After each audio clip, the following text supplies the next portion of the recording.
peux me rappeler quelles sont les, les voies d'émission de l'eau? Comment l'eau elle est émise à partir de la plante? Qui peut me rappeler? Très bien, Amal. Par guttation et par transpiration. Qu'est-ce que c'est que la guttation? Désactiver. Oui, oui, mademoiselle. L'égustation, c'est l'élimination de l'eau. Et la sortie d'eau sous forme liquide. C'est la sortie de l'eau sous forme de sous forme liquide. Il est sorti par l'estomac. Oui, mais sous forme. Parce que la sortie de l'eau sous forme état vapeur gazeuse, c'est à partir des stomates. Et sous forme liquide, c'est sous forme liquide, c'est à partir de quoi? Comment on appelle les orifices par lesquels sortent l'eau? Sous forme liquide. D'estomac Aquifères. Les hydatodes ou des stomates aquifères. Très bien, Ilyes. OK. La transpiration, c'est un mécanisme qu'on a dit qui va en parallèle avec l'absorption. C'est-à-dire les facteurs qui vont influencer l'absorption vont influencer la transpiration. Donc, citez-moi un facteur interne qui normalement va influencer la transpiration. La surface foliaire. Très bien. Quelqu'un d'autre? La densité des stomates. Très bien, Amel. OK. La constitution foliaire. La structure et la constitution. La position des stomates. La position des stomates, oui. OK. Donc, on a parlé de l'absorption, on a parlé de la transpiration et on a dit que il y a le bilan hydrique, c'est un équilibre entre ce qui est absorbé et ce qui est transpiré, ce qui sort de la plante. Et donc, on a dit que le bilan hydrique, la quantité d'eau dans une plante. Vous désactivez vos micros, s'il vous plaît. Désactivez vos micros. Siham, désactive ton micro. OK. Donc, j'ai dit que le bilan hydrique, c'est l'équilibre hydrique, dépendant de la quantité absorbée, ce qui est transpiré et comment la sève monte. Donc, la quantité d'eau dans une plante, elle est égale à la quantité d'eau absorbée moins la quantité d'eau émise. Lorsque la quantité émise elle est supérieure à la quantité normalement absorbée, l'agriculteur il est face à deux possibilités. Soit il doit augmenter les apports par irrigation, soit il doit réduire les pertes. Anas, oui, il y a une présentation.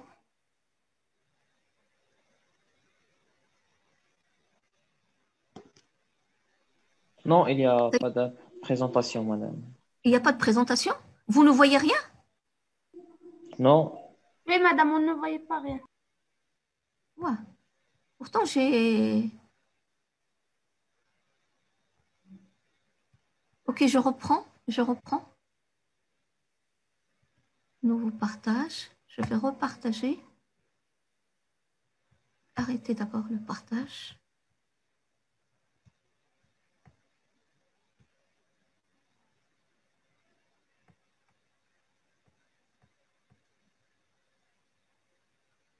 Et maintenant? Ça marche, madame. Ok.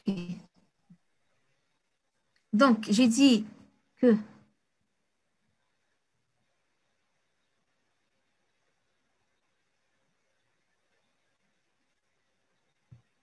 pardon, je suis en train de visualiser en même temps.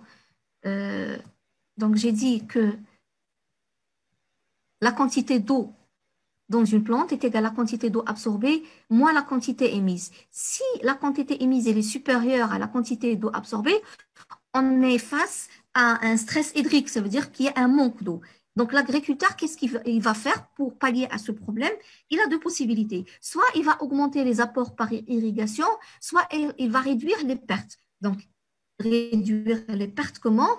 En diminuant l'évaporation du sol. Ça veut dire qu'il va travailler le sol, il va mettre du paillage, le paillage wetben, autour des arbres, des cultures, ou il va limiter la transpiration en mettant des brises-vents.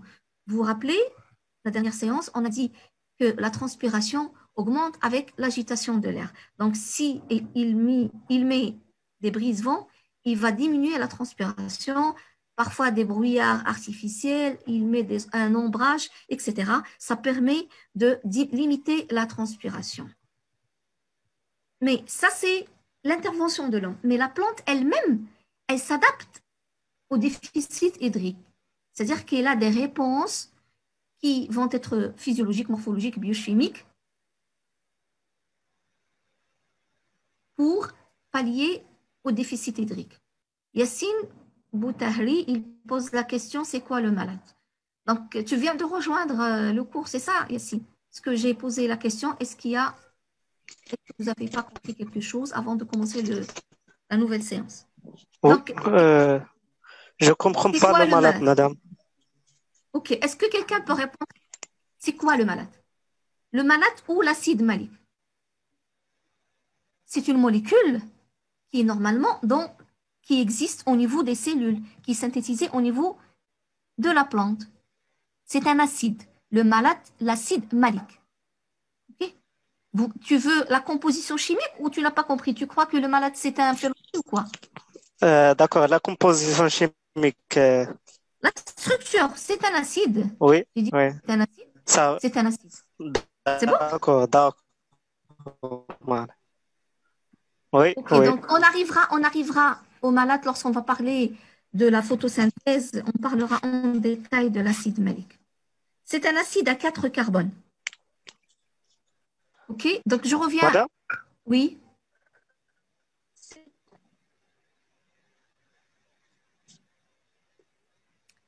Je n'entends rien. Est-ce que le malade, comme l'acide abscisique? Non, non, non, non.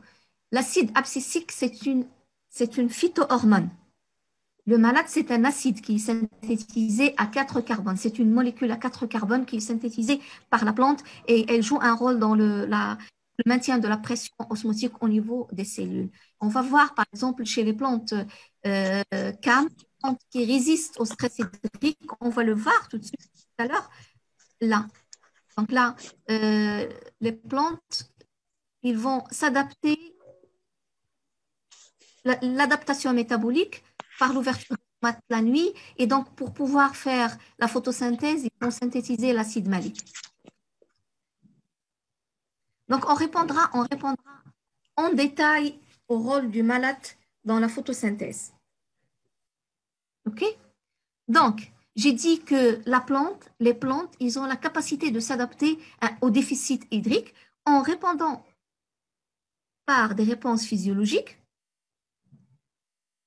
La réponse la plus connue chez les plantes, c'est la fermeture des stomates, puisque s'il y a un manque d'eau, un déficit hydrique, déficit, ça veut dire qu'il y a un manque. S'il y a un manque d'eau, la plante ne doit pas transpirer. Il doit limiter la transpiration. En faisant quoi? En fermant les stomates. Donc, c'est une réponse physiologique, c'est-à-dire c'est un mécanisme physiologique. L'augmentation de la concentration en acide abscisique dans les feuilles, l'acide abscisique va se fixer sur un récepteur membranaire des cellules de Gard. Donc, sortie efflux, sortie de K+, et Cl-, et donc sortie de l'eau, et par la suite, fermeture de l'ostiole. Fermeture de l'ostiole. D'accord? Donc là, c'est le mécanisme physiologique de la fermeture des stomates. Il y a également l'ajustement osmotique. Ajuster, ça veut dire c'est équilibré. Ajustement osmotique, c'est maintenir la pression osmotique. Donc, par la synthèse et l'accumulation d'osmoprotectants, c'est quoi un osmoprotectant? On va le voir en TD tout de suite. Donc, un osmoprotectant, c'est une molécule qui va maintenir la pression osmotique à un niveau bien déterminé pour que l'eau ne sorte pas de la cellule. Donc, synthèse et accumulation d'osmoprotecteurs ou protectants comme le sorbitol, la proline, etc., ce qui va diminuer le potentiel hydrique au niveau des cellules, entrée de l'eau, maintien de la pression du turgescence et donc limiter les dégâts de déficit hydrique. Il y a des réponses développementales, c'est-à-dire diminuer la taille des feuilles. Si le déficit hydrique continue, c'est-à-dire s'il y a un manque d'eau qui continue dans le temps, la plante il sera face à ce problème. Et donc, pour continuer à exister, pour qu'elle reste en vie, elle ne doit pas perdre l'énergie à fabriquer, à former de nouvelles feuilles, de nouvelles racines qu'il ne peut pas maintenir en vie. Donc, qu'est-ce qu'il va faire? Il va commencer à diminuer la taille des feuilles. Pourquoi? Pour diminuer la transpiration, diminuer le nombre de feuilles, déposer une molécule sur l'épiderme. Donc, augmentation des dépôts de cire cuticulaire. Sur la cuticule, la cire, j'ai dit que c'est des substances qui sont lipidiques et qui permettent de maintenir l'eau dans la plante, donc pour qu'elle ne s'évapore pas.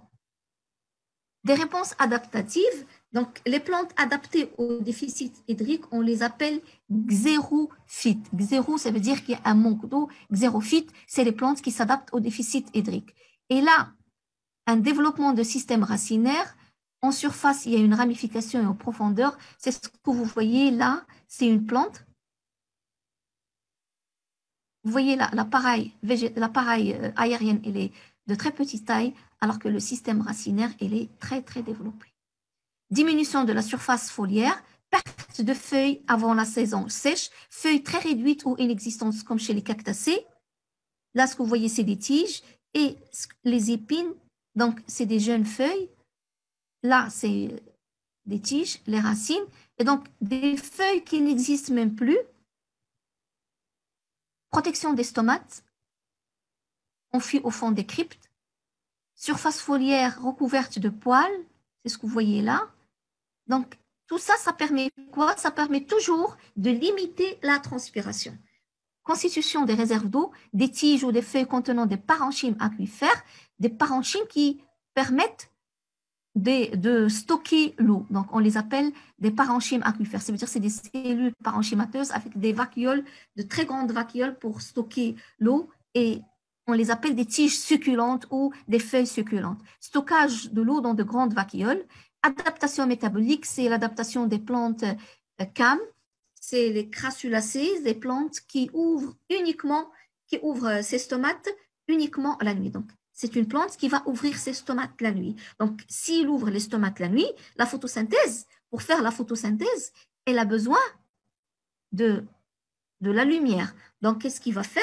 Il va ouvrir la nuit, va assimiler le CO2, former l'acide malique, la question de Yassine, former l'acide malique, stocker cet acide malique au niveau de la vacuole jusqu'à la journée. Il va faire sortir l'acide malique de la vacuole et à ce moment-là, va faire la photosynthèse. Donc, les plantes crassulacées, donc, ils ont un métabolisme acide parce qu'ils stockent l'acide malique au niveau de la vacuole. On parlera en détail de cette adaptation métabolique. Donc, je passe tout de suite au TD. Donc, je vais arrêter ce partage et partager le TD.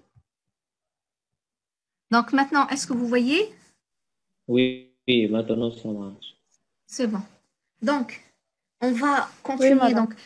Oui, donc, on a terminé avec le chapitre 1 qui est la nutrition hydrique. Donc, on va essayer de faire le TD. Le TD, ça consiste en quoi?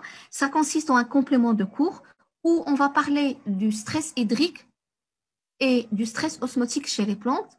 Il y aura une partie qui sera consacrée au calcul de potentiel hydrique. Il y aura 4 exercices qu'on va essayer de faire. Vous avez tout ça. Est-ce que vous avez récupéré sur la plateforme le TD? Est-ce que vous avez récupéré le TD? Vous avez téléchargé le TD de la... Je vous ai envoyé déjà... Donc, vous avez le TD. Essayez. Donc, on va essayer de faire le complément de cours. Et donc, si on arrive aujourd'hui à faire les exercices, on va les entamer. D'accord? Donc, on va définir d'abord qu'est-ce que c'est qu'un stress. Donc, un stress, c'est des conditions qui sont défavorables à la croissance et au développement de la plante. On peut séparer entre le stress biotique et le stress abiotique. Donc, qu'est-ce que c'est qu'un stress biotique? C'est des conditions défavorables pour la croissance et le développement des plantes des conditions qui sont causées par des organismes vivants. Ça peut être des champignons, ça peut être des virus, des bactéries, des vers, des morsures de vers, etc. Donc, c'est des stress causés par des organismes vivants. Bio, c'est quelque chose qui est vivant. Donc, un stress biotique, c'est un stress causé par des organismes vivants. Un stress abiotique. Dans abiotique, sans vie. Donc, il n'y a pas de vie. OK? Donc, il y a Anas, vous êtes en train d'écrire quoi? Anas Bennouch.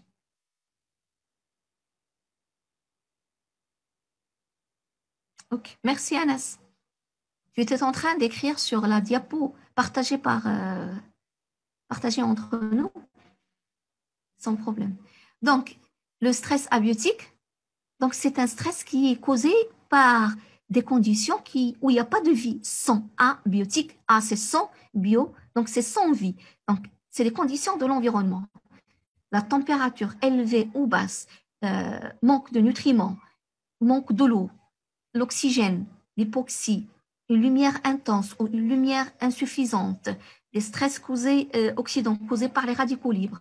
Donc, tout ça, ça entre dans la catégorie des stress abiotiques, stress causés par des conditions de l'environnement. Donc, le stress hydrique et le stress osmotique, c'est des stress abiotiques. Donc, dans notre cours, on ne va pas parler de stress biotique parce que ça concerne plutôt le cours de phytopathologie ou de protection des plantes. Nous, on va essayer de parler des conditions normalement de l'environnement.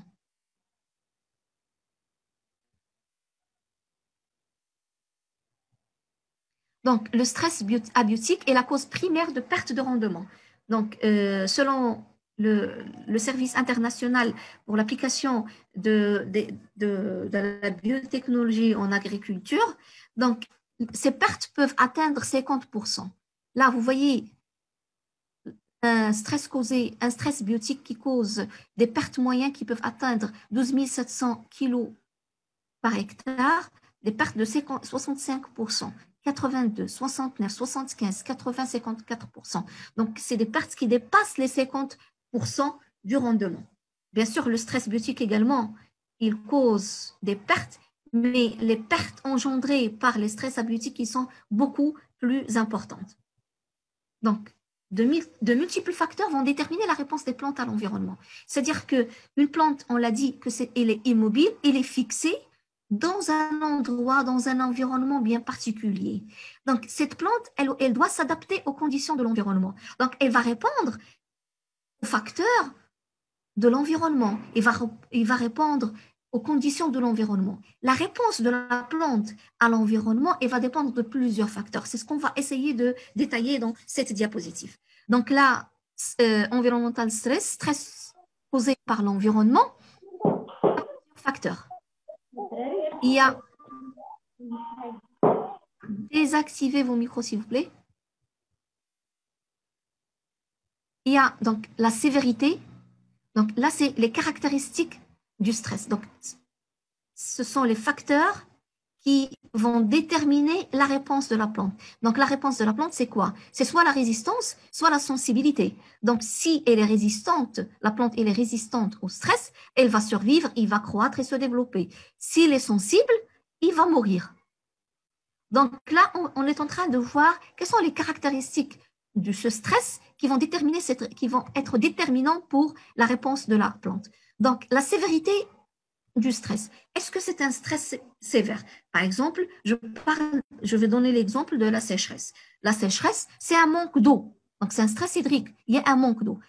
Donc, si la plante, elle a besoin, par exemple, de 300 mm3 par hectare, donc dans un champ, on a besoin de 300 mm3 par hectare pour que la plante se développe. Et j'ai, par exemple, pendant une période dans le cycle de développement de la plante, une diminution de cette valeur.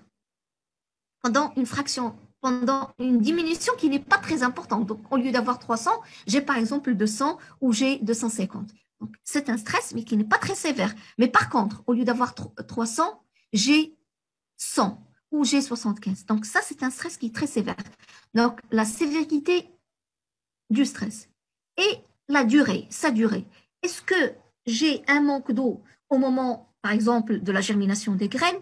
Est-ce que j'ai un stress au moment de la croissance de la plante, la croissance végétative? Est-ce que c'est au moment de la reproduction? Est-ce qu'au moment de remplissage, par exemple, des graines pour les céréales, etc. Est-ce que j'ai le stress qui dure tout le cycle ou une partie? Donc, la durée du stress détermine la réponse. Le nombre d'expositions, combien de fois la plante elle est exposée à ce stress. Et puis, est-ce que c'est un stress unique ou la plante il est exposé à une combinaison de stress? Il y a un stress hydrique, il y a un stress osmotique, il y a un problème de lumière, etc., etc. Donc, s'il y a plusieurs stress, donc la plante il va devenir très sensible. Donc ça, ce sont des facteurs externes. C'est les caractéristiques de stress. Et il y a des facteurs internes qui dépendent de la plante. On a un génotype. Le génotype, est-ce que c'est la variété, est-ce qu'il est d'abord résistant ou sensible? C'est-à-dire génétiquement, est-ce que la plante elle a les gènes pour résister à ce problème, à ce stress, ou elle n'a pas les gènes? Donc, c'est génotypique. Donc, c'est la variété. Le stade de développement. Le stade de développement de la plante. Est-ce que c'est un stade où la plante elle est vulnérable? Les plantes qui sont de très petites, donc un stade très petit, c'est-à-dire on va dire, par exemple, je donne toujours l'exemple des céréales parce que c'est l'exemple qui est le plus connu. Tous les étudiants connaissent qu'est-ce que c'est que le blé, comment le blé elle est semé, comment il est cultivé, comment on fait, comment la croissance elle est faite, comment la reproduction elle est faite, et la récolte, etc., le stockage, etc. Donc, on va semer des graines. S'il n'y a pas d'eau, il n'y aura pas de germination de graines. Donc, s'il n'y a pas d'eau, s'il y a pas de pluie, donc il y a un manque d'eau, c'est un stress hydrique. Donc là, même si le génotype est résistant, il n'y a pas d'eau. S'il y a un manque d'eau, il y a très peu d'eau et le génotype est résistant, on peut assister à une germination de quelques graines. La plante, il va commencer à pousser. Elle est très sensible si on la compare à une plante qui est âgée. Donc, une plante jeune, par rapport comparé à une plante âgée, elle est plus sensible. Donc, le stade de développement. Et puis, l'organe ou le tissu en question. Qu'est-ce qui est touché par le stress? Est-ce que c'est les feuilles? Est-ce que c'est les racines? Est-ce que c'est toute la plante? Donc, l'organe en question va être déterminant également pour la réponse résistance ou sensibilité. Et le résultat, comme j'ai dit, c'est soit la survie, soit la mort. D'accord? Madame, s'il vous plaît, Oui. est-ce qu'on peut considérer le stress comme une maladie? Oui, c'est comme une maladie, mais comme les maladies sont causées par des organismes vivants, on ne peut pas parler. Donc, le stress biotique, c'est une maladie. Le stress abiotique causé par le manque d'eau ou par des températures qui sont très élevées ou des températures qui sont faibles, ça cause une perturbation, la croissance et le développement de la plante. Mais on ne peut pas parler d'une maladie. Donc, la plante, il est soit résistante, soit elle est sensible. Mais c'est comme une maladie. Mais les maladies sont causées par des pathogènes. Donc, la maladie qui est causée par des pathogènes, donc c'est des agents pathogènes, mais chez un problème d'environnement. D'accord? Donc, est-ce que vous avez compris ces facteurs externes et ces facteurs internes? Donc, il y a des facteurs endogènes, donc c'est des caractéristiques du plant lui-même, de la plante elle-même, ou des caractéristiques du stress qui va causer, on va dire, la maladie, qui va causer le problème. Donc, pour la plante, il y a plusieurs façons de résister à ces stress. Donc, si on a un stress abiotique, il y aura des mécanismes constitutifs et des mécanismes inductibles. C'est quoi un mécanisme constitutif? Yani binyawi, c'est-à-dire la plante, elle a de quoi se défendre. Et un mécanisme inductible, c'est-à-dire qui est induit par le stress. Ça n'existe pas chez la plante avant la présence du stress, mais il est induit par le stress. Donc, ça veut dire que la plante, elle s'adapte. Donc là, on a soit elle évite, la plante, elle va résister soit en évitant le stress, soit en le tolérant. Donc, éviter, je donne l'exemple d'une plante qui va boucler son cycle de croissance et de développement avant l'apparition des conditions défavorables.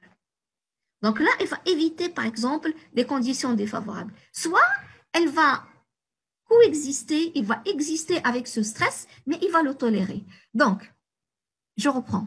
Donc, il y a des mécanismes constitutifs. Constitutifs, il y a des binyawiyin. Ils rentrent dans la constitution de la plante.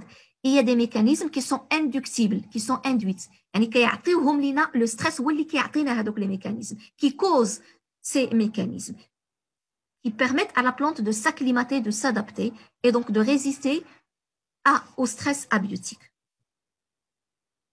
Donc, au niveau moléculaire, l'expression des gènes est régulée en réponse au stress. Donc, on va voir que la réponse au stress, il se fait au niveau moléculaire. Donc, tout stress, quel que soit le stress, qu'il soit biotique ou abiotique, on a toujours 3 étapes. On a la reconnaissance du stress, on a la transduction ou la transmission du stress et on a la réponse de la plante. Donc, la reconnaissance du stress, ça veut dire que la plante, elle doit posséder des sites au niveau des parois qui vont lui permettre de reconnaître qu'il y a un stress. Et elle doit posséder des mécanismes de transduction, de transmission de ce stress pour arriver au niveau du gène et on aura la réponse qui est normalement la synthèse des molécules. Donc, là, c'est des exemples de stress abiotique, des températures extrêmes, l'ozone, le vent, la sécheresse, la salinité, tout ça, ça cause un stress.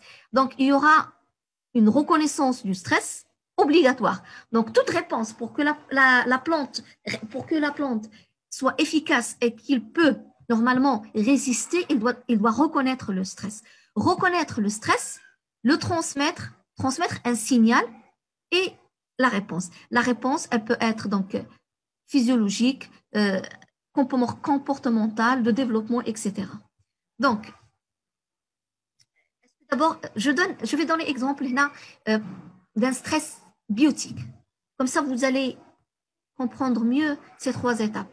Donc, une plante, par exemple, qui est face à un pathogène qui va pénétrer. Donc, on va supposer qu'on a un champignon qui est pathogène.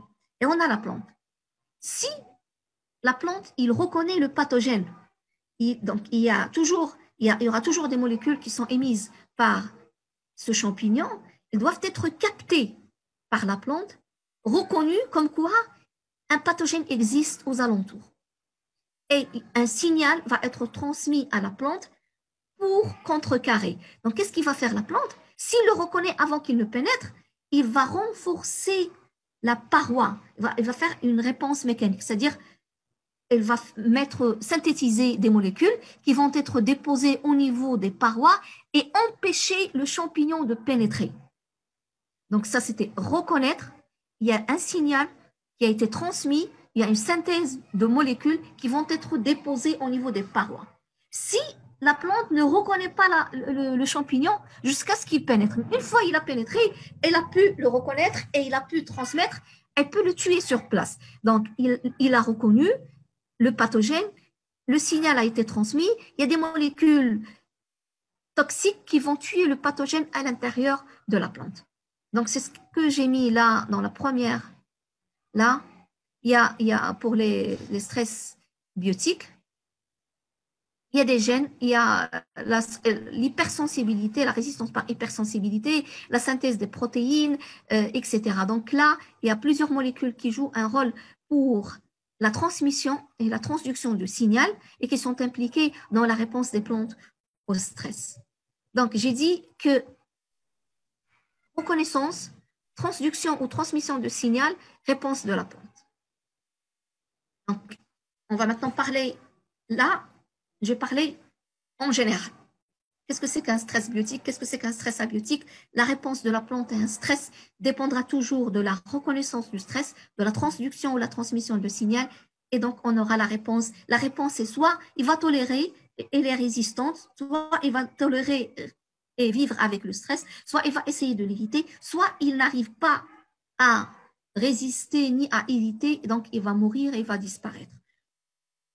Donc là, on va commencer par le stress hydrique. Et donc, je rappelle là les notions qu'on a vues au cours, que le contenu en eau dépend de tissu et de type cellulaire, bien sûr de l'organe, la teneur en eau de divers tissus végétaux en pourcentage de matière fraîche. Là, vous voyez des racines de tournesol, les tiges de tournesol, les troncs de pin, les feuilles de laitue, les feuilles de tournesol, les grains d'orge, les grains de blé et les grains d'arachide où il y a très peu d'eau. Donc, l'eau, il joue un rôle, on l'a dit, plastique et fonctionnel, une fonction mécanique et physiologique. Donc, il est nécessaire pour la photosynthèse puisque c'est le donneur primaire de l'électron. Il est important pour la croissance. Le rôle mécanique, le pore érigé, donc la turgescence ou ce qu'on appelle le pore dressé, elle permet le mouvement, le refroidissement par évapotranspiration. Vous rappelez les propriétés de l'eau, l'absorption et le transport de soluté, c'est un solvant, etc. Donc, on arrive au potentiel hydrique et j'ai dit que le potentiel hydrique est égal au potentiel de soluté plus le potentiel de pression. Là, on est au niveau de la plante. Le potentiel dû aux solutés, il est lié au nombre de particules solubles dissous dans l'eau, plus la concentration augmente, plus le potentiel diminue, et donc le potentiel hydrique, si le potentiel osmotique diminue, le potentiel hydrique va diminuer. Les forces physiques exercées par l'eau sur l'environnement, tension, c'est une pression qui est toujours négative, la turgescence ou la pression, c'est un potentiel qui est toujours supérieur à zéro, positif. Donc, le transport de l'eau s'effectue toujours si le potentiel de l'eau, le potentiel hydrique au niveau de la racine est inférieur au potentiel hydrique de milieu extérieur. On va voir ça au niveau des exercices pour expliquer plus en détail ces notions. Donc, le potentiel hydrique nous permet de prédire les mouvements d'eau dans et hors de la cellule. Là, le potentiel, la valeur d'un potentiel hydrique est égale à moins 1,1 à l'intérieur des cellules. Le potentiel externe, là, il est égal à 0 mégapascal. Et donc, l'eau va pénétrer ou est-ce qu'il va sortir?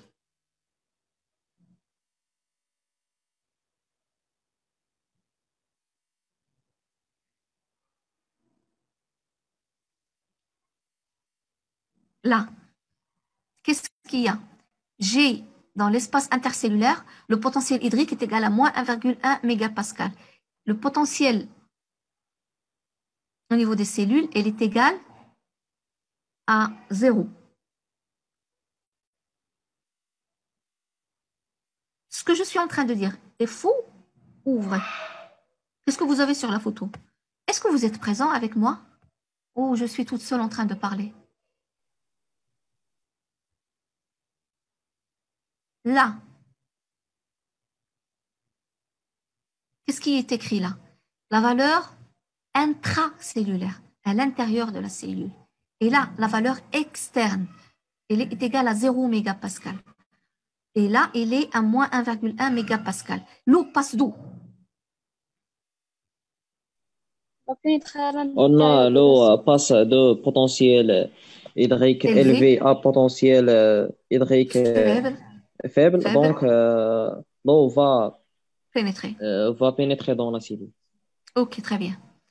Donc là, j'ai à l'intérieur de la cellule moins 2 mégapascal, à l'extérieur moins 2,5.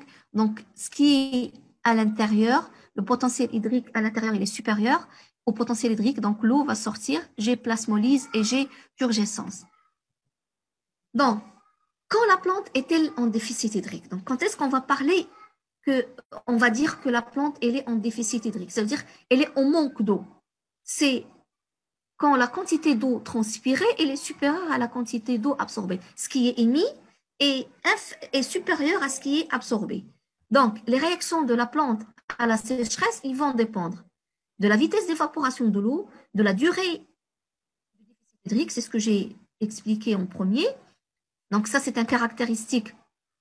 C'est des caractéristiques du stress, la sévérité et là la durée, et de l'espèce qui est interne, mais aussi de la variété donc du génotype. Au niveau cellulaire, les réactions varient en fonction de l'organe considéré, de type de cellule, de stade de développement de la plante. Ça aussi, c'est interne à la plante. Donc, la sécheresse. La sécheresse, il n'y a pas d'eau. La salinité de l'eau, lorsque on a des concentrations très élevées de soluté dans l'eau, de sel au niveau de l'eau. Le froid, des températures qui sont faibles. Ces trois conditions de l'environnement causent un stress hydrique et un stress osmotique en même temps. On va expliquer comment. Donc, on aura des réponses communes au stress hydrique et au stress osmotique. Et on aura des réponses spécifiques pour chaque type de stress. Donc, on va définir qu'est-ce que c'est que la salinité d'abord. Donc, la salinité, c'est la concentration en sel dans l'eau. Donc, 6% de la surface terrestre sont affectés par la salinité, notamment 20% des cultures irriguées. Donc, si on prend les surfaces normalement cultivées, 6% sont affectés par la salinité, 20% de ces 6% sont les cultures irriguées. Donc, on a ce qu'on appelle la salinité naturelle. Donc là, je donne à titre d'exemple, la concentration en Na+, dans l'eau de mer, elle est de 10 grammes par kilo et de 20 grammes par kilogramme d'eau. La salinité, ça c'est une salinité qui est naturelle, une salinité qui est induite par l'agriculture. Donc là, ils ont observé dans le monde que chaque 3 minutes, chaque minute, every minute, 3 hectares des sols arables deviennent improductifs dû à une salinisation. C'est un travail qui a été publié en 2017 par 2 chercheurs qui ont montré que dans le monde, chaque minute, il y a 3 hectares de sols arables. Les sols arables, c'est-à-dire les sols qui sont cultivés, utilisés en agriculture, deviennent improductibles. Pourquoi? À cause de la salinité. Pourquoi? C'est parce que lorsqu'on va irriguer, dans l'eau utilisée pour l'irrigation, il y a toujours un pourcentage de sel. Et lorsqu'on va irriguer à plusieurs reprises, il y aura des pots de sel dans le sol et le sol devient des sols très riches en sel et donc elles ne peuvent plus servir à l'agriculture. Donc en général, les plantes n'utilisent pas le Na+, ni le Cl-. Vous vous rappelez lorsque je parlais de la dernière séance du potassium, j'ai dit que chez les plantes, l'ajustement de la pression osmotique, il se fait par le potassium, alors que chez les êtres humains, elle se fait par le Na+. Donc là, normalement, lorsque on a une concentration très élevée en Na+, ou en Cl-, on a une toxicité ionique. Ça va être une réponse spécifique, le stress salin. Donc là, je rappelle toujours que le mouvement de l'eau se fait d'un potentiel hydrique élevé à un potentiel hydrique faible, une solution moins concentrée, une solution plus concentrée, une solution hypotonique et une solution hypertonique, et un potentiel osmotique faible et un potentiel osmotique élevé. Pour dire qu'une plante peut absorber l'eau du sol si le potentiel hydrique de la racine est inférieur au potentiel du sol. Donc, un stress salin s'applique plutôt à un excès d'ions en particulier, mais pas exclusivement aux ions Na+, et Cl-. Donc, lorsque je parlerai d'un stress salin, ça ne veut pas dire toujours que je parle des ions Na+, ou Cl-. Mais communément, dans la plupart des cas, lorsqu'on parle du sel, on parle de Na+, et Cl-. Mais ce n'est pas exclusivement. ماشي محصور فقط. Le stress salin, elle est causée tout simplement que par le Na+, et le Cl-. Elle est causée par un excès d'ions. Donc, un excès d'ions, et donc je donne l'exemple de NaCl, donne donc une pression osmotique qui est très élevée. Donc, on a pour le stress osmotique des effets qui ne sont pas spécifiques. C'est ce qui est commun avec le stress hydrique, et qui est spécifique, c'est le stress ionique. Donc, le stress ionique, c'est la toxicité causée par les ions. Ce qui est commun, c'est le stress osmotique. Donc, le stress osmotique, ça veut dire qu'on aura une augmentation de la pression osmotique, une diminution du potentiel hydrique, et donc l'eau va sortir. Donc là, on a des réactions de la plante pour résister au stress salin. Qu'est-ce qu'il va faire la plante? Donc, il y a la synthèse des solutés compatibles, il y a la régulation de l'homéostasie, il y a l'exclusion du Na+, il y a la compartimentalisation. C'est quoi? Donc, je reprends. S'il y a un stress salin, il y a une toxicité qui est causée par un ion. Donc, la plante, qu'est-ce qu'il va faire? Il va soit le mettre où? Dans la vacuole. S'il est toxique, il va le mettre à l'intérieur de la vacuole. Donc, il y a des transporteurs qui vont permettre à ce Na+, d'être stocké dans la vacuole. Ou il va le faire sortir, l'exclusion. Il va le faire sortir.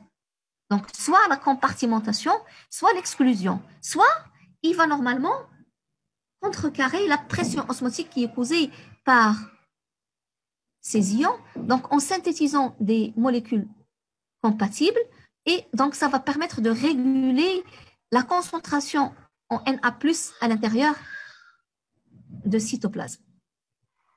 Donc, la concentration normale au niveau de cytosol, il est aux alentours de 10 millimoles.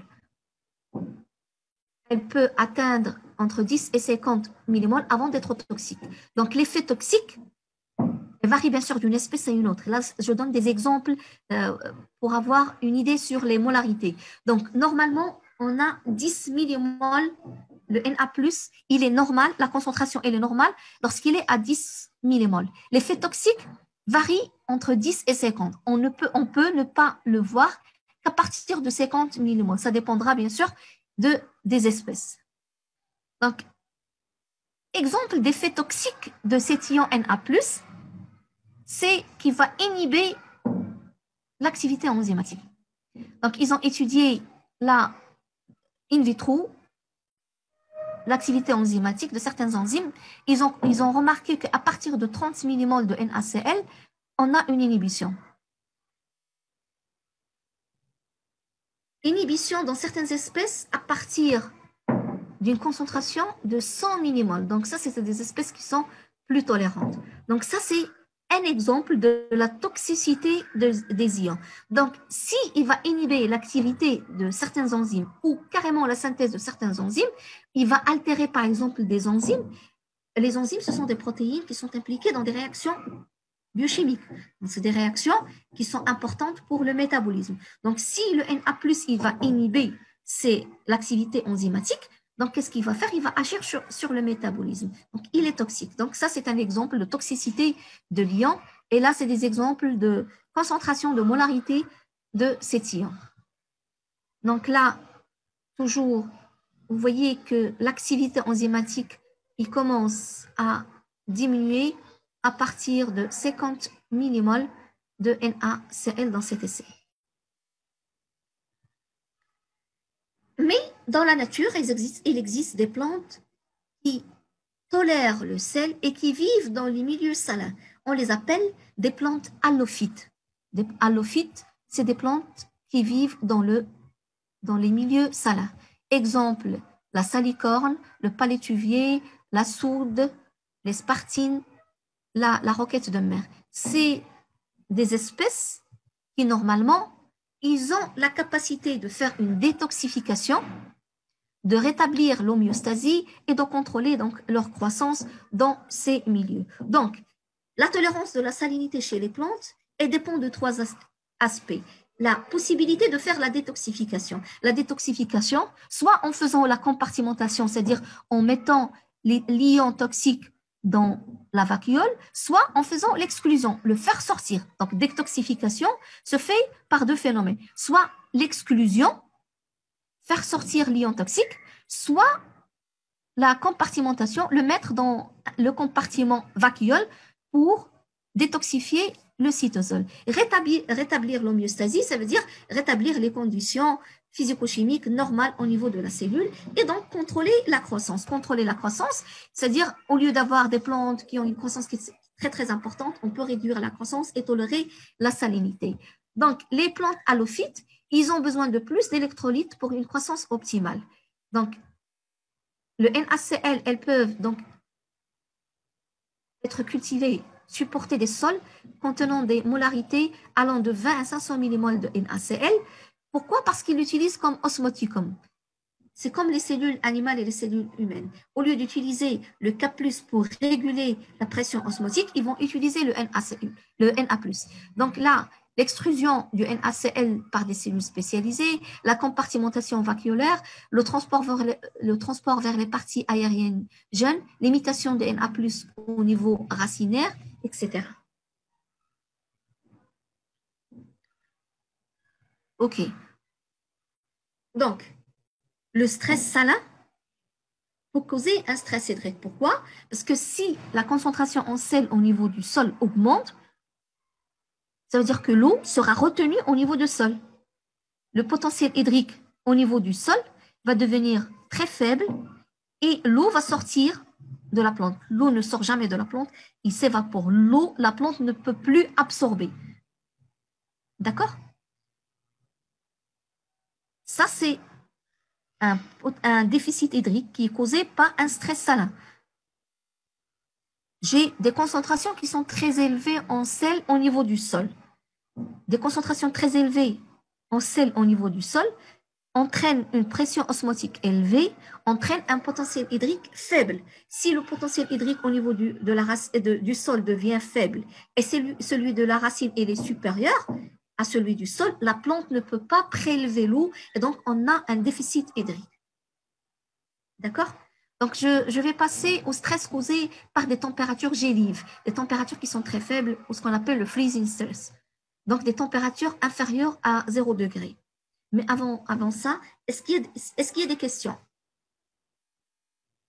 Est-ce qu'il y a des questions sur le stress ionique causé par un stress salin?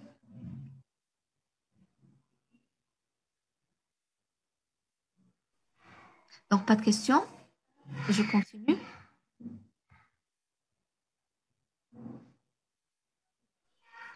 Donc,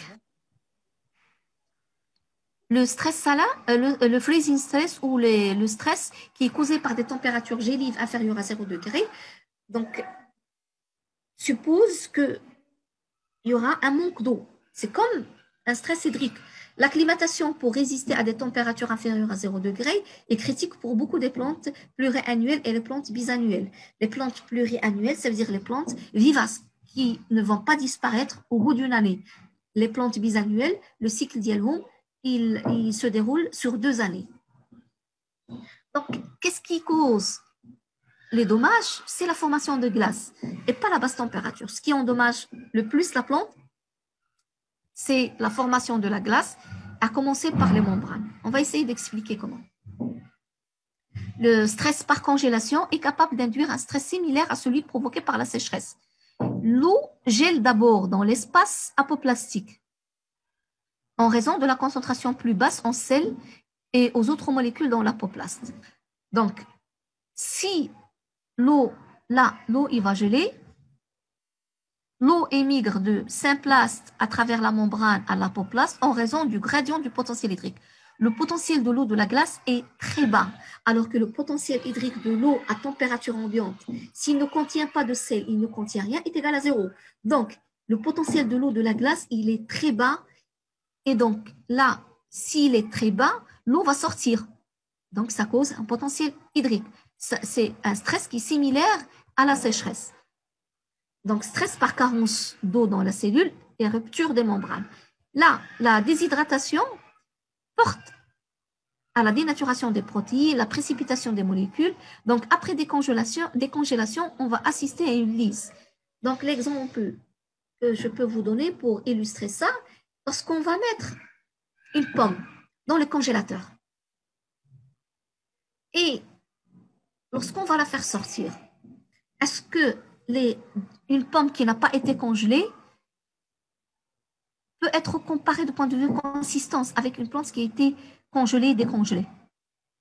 Qu'est-ce qui se passe? Qu'est-ce qu'on va remarquer au niveau du fruit qui a été congelé? Qu'est-ce qui se passe? Oui, Ardet, oui. Active ton micro.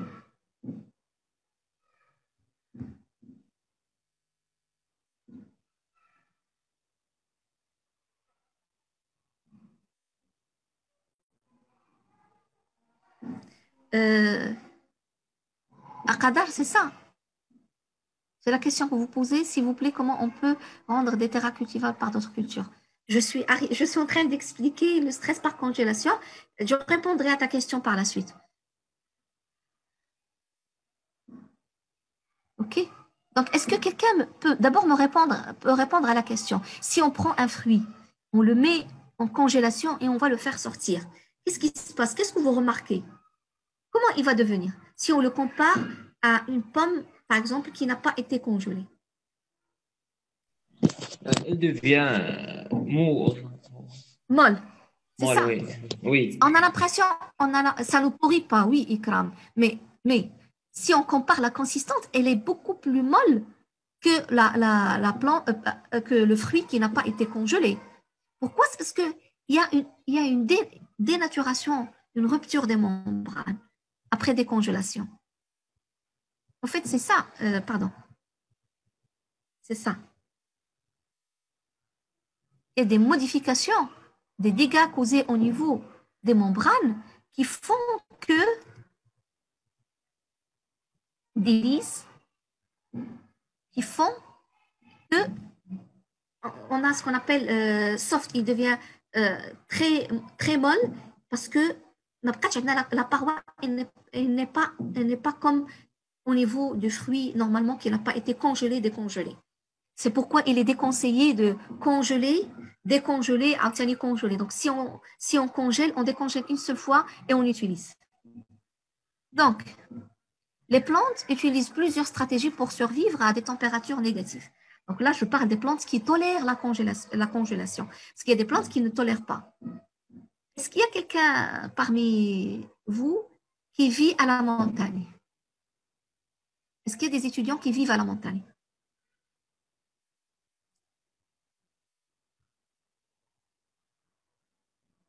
Il n'y a personne? Oui. Youssef, est-ce que vous avez remarqué l'orge? Lorsqu'il y a des chutes de neige, même si on a semé l'orge, est-ce que les plantes, ils disparaissent? Ou ils vont ralentir leur croissance en attendant que la fonte de neige, ils vont reprendre. Et on commence à voir, au niveau de la montagne, l'orge, on peut assister, il y a la neige qui est présente et on voit des pousses vertes qui sortent de la neige. L'orge, c'est une plante qui tolère les températures gélifiantes, donc les températures très basses. Donc, c'est une plante qui est tolérante. Comment elle tolère? Donc, parmi les stratégies utilisées par les plantes pour tolérer le stress par basse température, c'est que les plantes, elles modifient la structure des membranes pour les rendre plus résistantes. C'est quoi modifier? Parce que la membrane, il est constitué de quoi? La membrane plasmique. Qu'est-ce qu'on a dans la membrane? Dans la paroi, on a dit c'est des sucres. Et dans la membrane, qu'est-ce qu'on a dans la membrane? C'est une couche bilipidique. C'est une couche bilipidique. C'est des acides gras. Et donc, les lipides, si on les met à des températures très basses, très basses, ils deviennent solides. Qu'est-ce qui se passe? Donc, elle devient solide. Donc, là, elle modifie la structure de la membrane en faisant quoi? En modifiant les doubles liaisons, les acides gras saturés et insaturés. Donc, il va modifier l'insaturation des acides gras pour les rendre plus résistantes. Donc, certaines plantes évitent la congélation grâce au phénomène appelé supercoline. C'est grâce à présence de protéines antifluisines, la formation de glace extracellulaire pour éviter la formation dans le cytoplasme.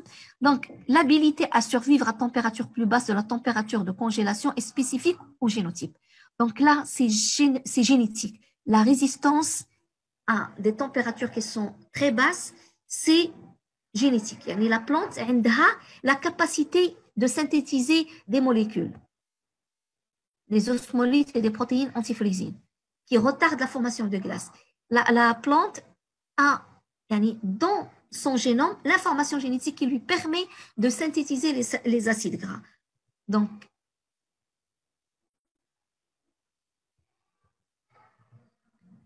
toujours mes 3 étapes, la perception du stress, c'est-à-dire le stress causé par les basses températures, la nature du senseur, c'est-à-dire la nature de récepteur qui reçoit, qui reconnaît ces basses températures n'est pas encore connue. Il y a des hypothèses qui sont émises. Des protéines sensibles à la fluidité de la membrane. J'ai dit que lorsqu'il va faire froid, la membrane, il va perdre sa fluidité parce que c'est des acides gras. Donc, il y aura au niveau de la membrane des protéines qui sont sensibles à la fluidité, au changement de la fluidité de la membrane, et donc qui vont émettre un signal. Donc ça, c'est une hypothèse. Deuxième hypothèse, il y a une modification de l'activité des canaux pour le calcium, c'est-à-dire le Ca2+, il y a une modification par ces températures basses qui fait que ça permet à la plante de reconnaître que les températures deviennent gélifiantes. La transduction de signal, c'est-à-dire la transmission de signal, elle se fait comment? La transduction de signal, elle se fait par une cascade de signaux par des protéines kinases. C'est quoi ces protéines kinases? En fait, c'est un processus de phosphorylation, déphosphorylation de protéines qui permet de passer le signal. Il y a également l'activation de certains facteurs de transcription, c'est des facteurs ICE1. Donc, je n'entre pas dans les détails de qu'est-ce que c'est que des protéines kinases, ce qu'on appelle les MAP kinases, les ICE1. Donc, à un autre niveau, pour ce cours, ce qui est important, c'est de savoir que la plante, elle peut percevoir la perception de signal, du stress, pardon, c'est-à-dire elle reçoit, elle sent que les températures vont devenir froides, il va transmettre. Donc, pour ce qui est de la perception, ce n'est pas encore confirmé. Il y a des hypothèses. Il y a la transduction, la transmission de signal qui se fait grâce à l'amplification à travers une cascade de signaux par des protéines kinases, l'activation de certains facteurs de transcription, et il y aura l'expression génétique et le changement au niveau de métabolisme qui va permettre à la plante de résister à ces températures très basses. Donc, l'expression de certains facteurs de transcription qui contrôlent l'expression génique pour le changement de la composition des lipides membranaires, c'est-à-dire augmentation de l'insaturation pour la rendre plus stable. Plus les acides gras sont insaturés, plus ils ne vont pas changer de fluidité lorsque la température devient très basse. Accumulation d'osmolite, expression de protéines antiflysine. Donc tout ça, c'est une expression génique, c'est-à-dire au niveau du génome, qui est normalement une réponse à une perception, à une transduction. Donc au niveau cellulaire, les dégâts mécaniques liés à la perte de turgescence et à la modification structurale, macromolécules, membranes, etc. Là, vous voyez une dénaturation de la membrane et modification de métabolisme, production des radicaux libres. Les radicaux libres, les O-, les H2O, les HO-, tout ça, c'est ce qu'on appelle les radicaux libres. Et les radicaux libres, ils peuvent causer des dégâts au niveau des membranes, au niveau des acides nucléiques, c'est-à-dire au niveau de l'ADN. Ils causent, c'est comme, les radicaux libres, c'est des molécules qui sont toxiques. Il y a un système de détoxification antioxydants, ce qu'on appelle les systèmes antioxydants, qui permettent de capter, d'absorber ces radicaux libres pour qu'ils ne causent pas des dégâts au niveau des membranes, au niveau de l'ADN, etc., au niveau des protéines.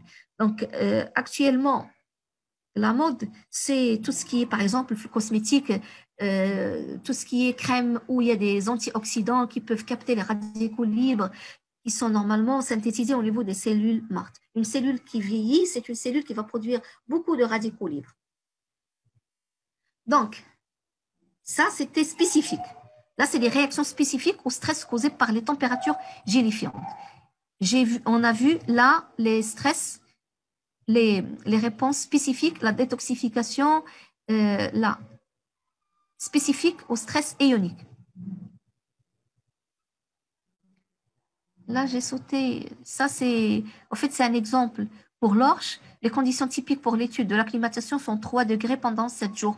Donc là, la durée du stress et l'intensité déterminent la vitesse d'acclimatation. C'est ce que j'ai dit au début. l'intensité, c'est la sévérité. Donc, là, on va voir en détail réduire la transpiration, augmenter l'absorption de l'eau. Donc, là, la fermeture de stomate, je fais un rappel. Donc, par voie hormonale, synthèse de l'ABA, donc, permet la fermeture des stomates. Mais est-ce que lorsque la plante va fermer les stomates, il ne va plus faire de la photosynthèse? Non. Donc, c'est ce que j'ai dit tout à l'heure, qu'il n'y a pas d'arrêt de photosynthèse. C'est une adaptation des plantes, les cactacées, dont les stomates ne s'ouvrent que la nuit. Donc, il va s'adapter, il y aura une adaptation métabolique du processus de la photosynthèse. Donc, il y aura l'abscission des feuilles, c'est-à-dire la chute des feuilles, les feuilles qui vont tomber grâce à une phytohormone, une deuxième phytohormone. Donc, tous ces phytohormones, vous allez les voir sur la partie 2, Physio 2 avec le professeur Majida Al-Harlouni. Donc, l'éthylène, qui est réduction de la surface foliaire, diminution de la transpiration. Là, c'est réduire, augmenter l'absorption de l'eau, donc adaptation au niveau des feuilles, poils sur les feuilles qui vont piéger l'eau atmosphérique, des feuilles à anatomie particulière en forme de vase pour garder l'eau de pluie, adaptation au niveau des racines, donc racines très développées pour aller chercher l'eau profonde. Donc ça, les modèles d'études de la réponse et de l'adaptation au stress hydrique, ce sont les plantes xérophytiques ou les xérophytes. Donc, on commencera par l'adaptation anatomique et morphologique. Donc, au niveau de système racinaire, de surface, système racinaire profond, accumulation de l'eau, réduction des surfaces foliaires. C'est ce que vous avez là.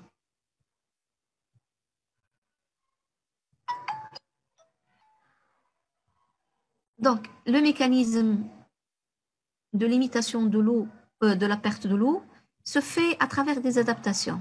Des cuticules séreuses, c'est ce que j'ai dit, un dépôt de cire sur la cuticule. L'exemple de l'opensia.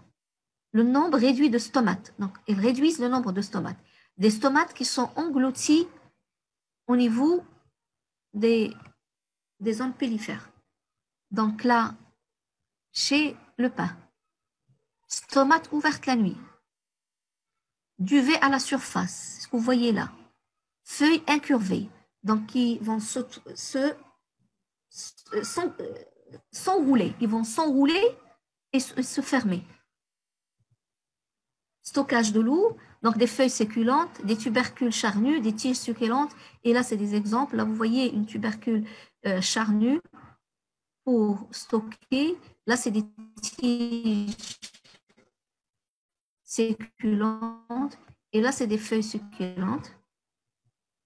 Et il y a les adaptations métaboliques, la photosynthèse, la biosynthèse de composés protecteurs, ce qu'on appelle les osmoticomes structuraux, mise en place de systèmes de détoxification, principalement des espèces réactives d'oxygène, des systèmes de réparation s'il y a des causes, s'il y a des dommages causés au niveau de la paroi, au niveau de l'ADN, la plante doit posséder un système de réparation.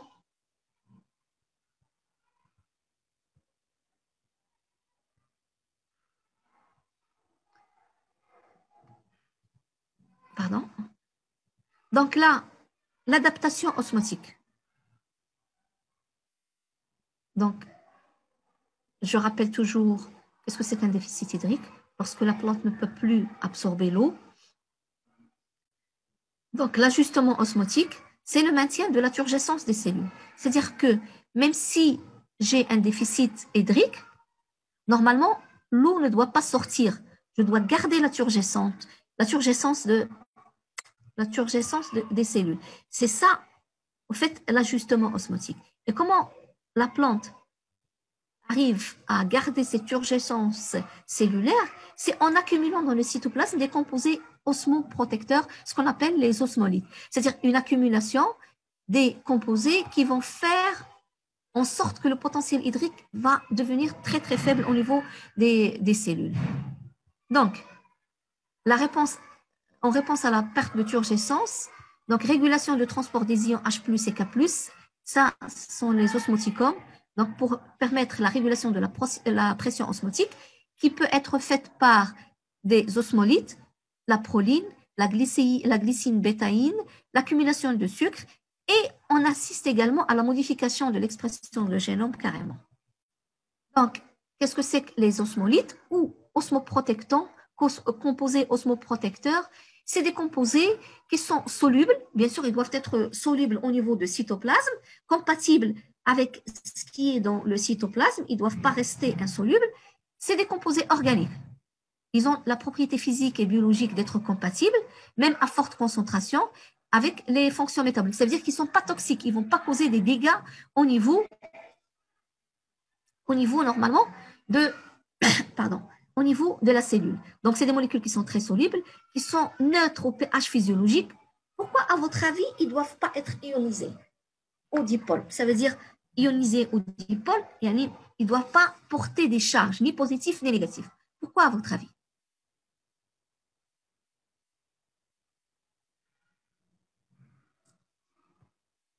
Allez-y.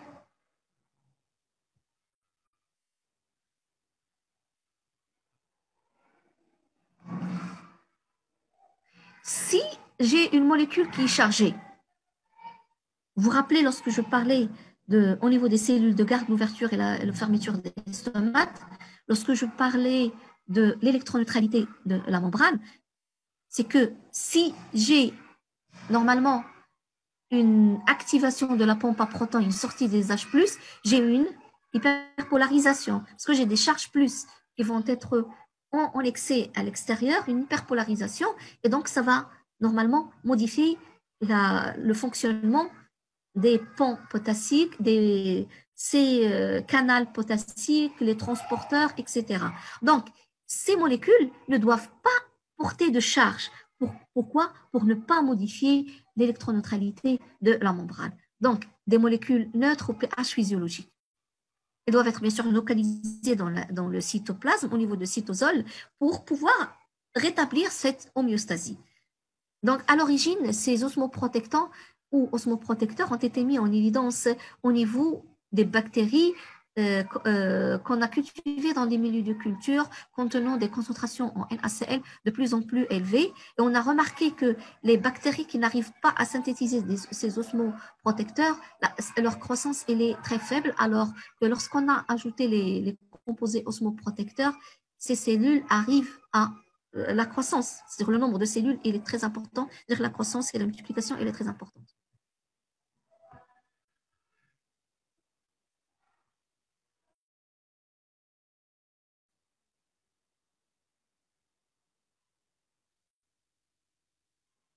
Donc, l'accumulation de ces osmoprotecteurs se fait, bien sûr, j'ai dit au niveau de cytoplasme, cytosol et au niveau des organites. La biosynthèse, il peut être irréversible ou non. Il est effectué en réponse à des modifications du métabolisme à partir de leurs dérivés, à partir des sucres et divers alcools. Pardon, est-ce que vous m'entendez? J'ai l'impression que je suis en train de parler toute seule. Est-ce que vous m'entendez? Oui, madame. Oui, madame. D'accord. Ne vous endormez pas. Malheureusement, il n'y a pas de tableau où je peux écrire et faire une animation pour vous. Donc, restez concentrés. On a presque terminé cette partie. On va commencer les exercices et j'espère que là, vous allez vous réveiller. Donc, la biosynthèse, elle peut être irréversible ou non. C'est-à-dire, on peut assister à une synthèse de ces molécules et un retour. C'est ce que j'appelle réversible ou non. Donc, ils proviennent d'où? Ils sont synthétisés à partir de quoi? À partir des acides aminés, à partir des sucres. Donc, on a la molécule qui est la plus connue comme étant un osmoprotecteur, c'est la proline. Il a une large distribution dans le règne végétal, c'est-à-dire on va la trouver dans plusieurs espèces végétales. La glycine bétaïne, c'est une molécule qui joue le rôle d'osmorégulateur, mais dans l'accumulation, dans la distribution dans le règne végétal, il est très restreint. C'est-à-dire qu'on va la trouver chez très peu d'espèces. Donc, l'augmentation de la concentration des osmolytes peut être obtenu grâce à une synthèse, j'ai dit, irréversible de composés, exemple, la glycine, bétaïne, ou le contrôle de la synthèse et le taux de dégradation, tels que le glucose, le fructose, etc. Parce que j'ai dit que les sucres peuvent également varier la pression osmotique au niveau des cellules. Et donc là, j'arrête ça et je passe aux exercices. C'est pas ce que je veux partager.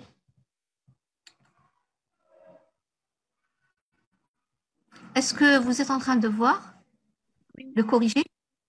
C'est en format PowerPoint? Oui, ça marche. On voit rien. Reprendre. On voit la réponse. Oui. Là, c'est ça. Donc, l'exercice 1 avec la réponse. C'est ça ce que vous voyez.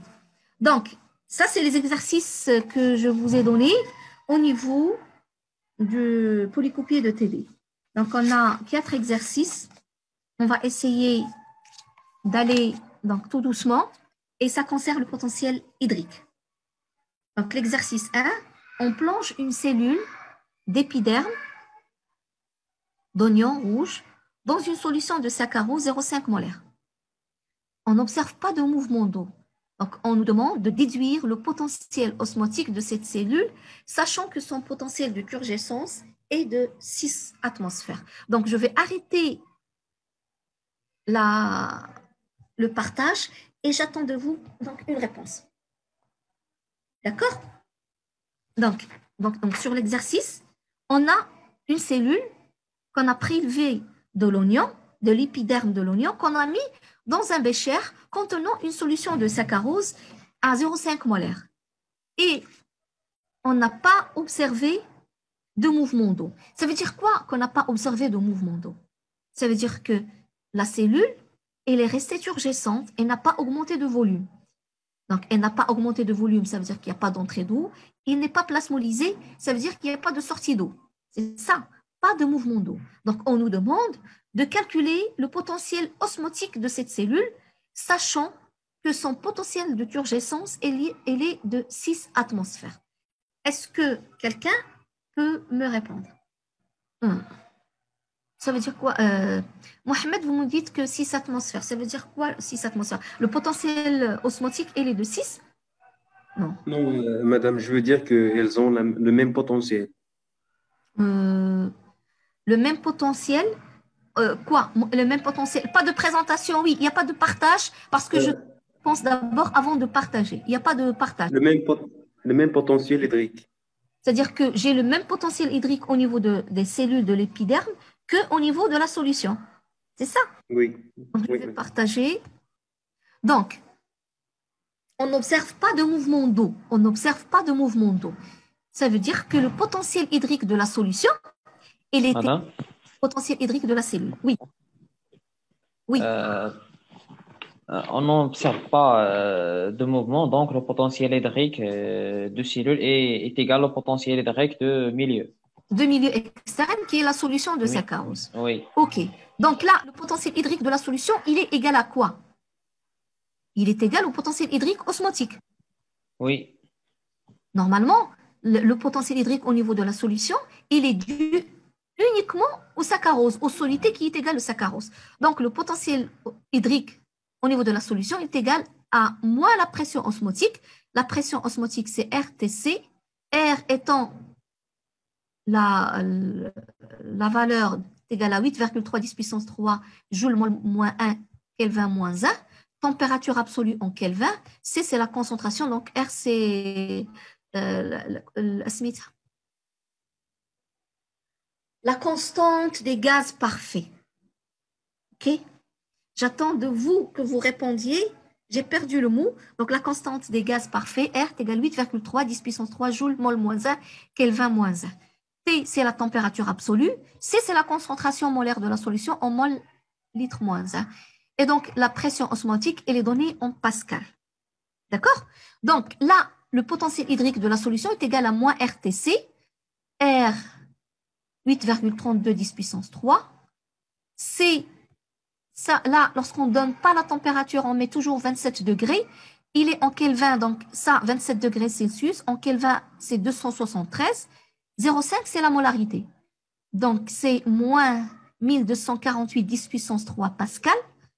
1 pascal est égal à 10 puissance 6 mégapascal. 1 atmosphère est égal à 1 mégapascal. Donc, puisqu'ils nous ont donné le potentiel de turgescence en atmosphère, on doit calculer le potentiel hydrique en atmosphère. Donc, c'est moins 1,248 atmosphères. D'accord? Donc, 1 pascal est égal à 10 puissance 6 mégapascal. 10 puissance moins 6 mégapascal. D'accord? Et 1 mégapascal, c'est 1 atmosphère. Donc là, je calcule moins RTC, j'ai moins 1,248. Ça, c'est la pression osmotique au niveau de la solution. Comme j'ai le potentiel hydrique de la cellule est égal le potentiel hydrique de la solution, le potentiel hydrique au niveau de la cellule, il est égal au potentiel osmotique plus le potentiel de pression, qui est le potentiel de turgescence. Donc, le potentiel, on nous demande de calculer le potentiel osmotique, il est égal au potentiel hydrique de la solution moins le potentiel de pression, il est égal à moins 1,248 moins 6. C'est pourquoi j'ai calculé là en atmosphère, pour pouvoir utiliser la même unité, puisque là, c'est en atmosphère. Donc, moins 7,248 atmosphères. Madame, s'il vous plaît, le 27 pour la température, est-ce que toujours constante? Non, lorsqu'on ne vous donne pas la température, vous mettez 27 degrés. Il y a la température normale au niveau des plantes. Si on vous donne 25 degrés ou 20 degrés, on vous spécifie la température, vous mettez la température qui est spécifiée. Si on ne vous donne pas la température, vous mettez 27 degrés. D'accord? D'accord, merci madame. Donc là, est-ce que vous avez compris ça? La réponse à cette question, c'est au fait là, on n'observe pas de mouvement d'eau. Donc, lorsqu'on va comprendre qu'est-ce que c'est qu'il n'y a pas de mouvement d'eau, on peut facilement calculer le reste. Donc, le potentiel hydrique de la solution est égal au potentiel hydrique de la cellule. D'accord? Je passe exercice 2. Donc, soit cellules contiguës, ayant pour composante de leur potentiel hydrique les valeurs suivantes. Donc, oui. Quand on trouve le potentiel hydrique est égal à 0, le cas qu'on le trouve, c'est le résultat. Lorsqu'on a le potentiel hydrique de la solution est égal à 0, ça veut dire que j'ai mis une solution, une cellule, dans un milieu contenant l'eau distillée. Oui. L'eau va sortir. Ou là, il va entrer. À votre avis, va sortir ou il va entrer? Dans quelles conditions? Il va entrer. Ça dépendra bien sûr de la cellule. Est-ce que le potentiel, mais généralement, le potentiel hydrique au niveau des cellules, donc il y aura 3 cas. On va étudier ça. Je vais voir, est-ce que je peux partager avec vous? J'arrête le partage, qui est un tableau blanc que je peux utiliser. Je pense que je peux, oui, un tableau blanc. Je partage. Donc, je vais essayer de dessiner, quoique je dessine très mal. Donc là, j'ai un récipient, c'est ça, où je vais mettre une cellule. Là, le texte.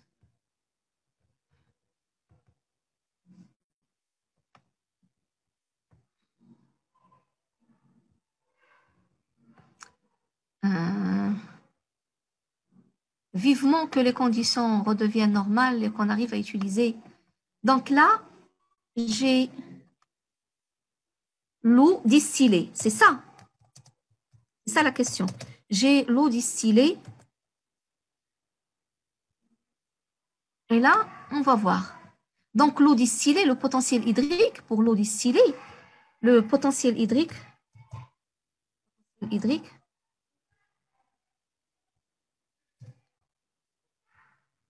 le potentiel hydrique est égal à 0. C'est ça. Donc là, au niveau de la cellule, ça va dépendre qu'est-ce que j'ai dessiné? Une flèche.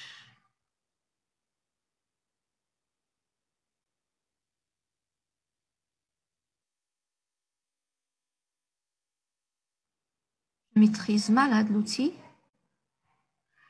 OK. Donc, on aura plusieurs situations. Supposons que le potentiel hydrique,